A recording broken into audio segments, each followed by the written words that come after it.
The State of the Union address just ended, and Joe Biden outlined pretty much all of his lofty ambitions for this year in office.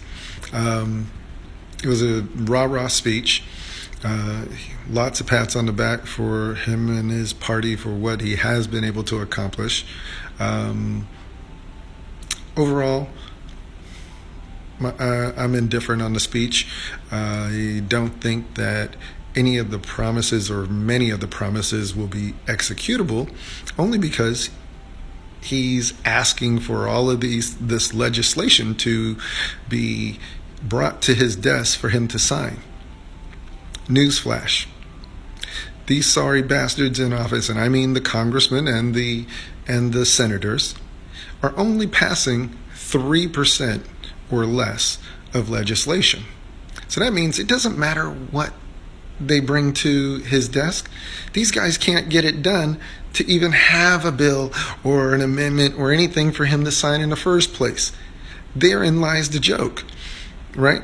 He has lofty ambitions, and he wants the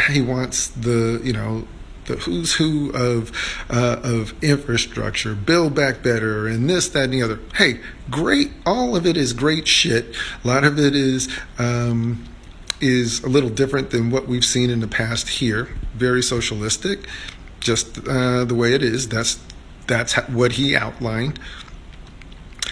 I'm not going to comment whether or not I believe that's good or bad for the people. My job here is just to inform you as to what it is that he's saying. But the reality is that there's just not a hope in hell that most of this shit is going to pass in the first place, and that's because these fucking politicians are sitting on their ass or arguing with each other and not getting anything done. So I do think they do need to come to some consensus and decide what they're going to get done collectively. And in terms of the part of his speech where he talked about Ukraine, hey, that was probably the most disappointing thing, to say that we're behind you morally when bullets are flying. Now, if I'm in a gunfight, I'm looking for somebody. If somebody has my back, then I expect somebody to be grabbing a gun and shooting back with me to help me. Telling me that they're there for me in moral spirit and kumbaya doesn't mean jack shit, and I'm just telling it like it is.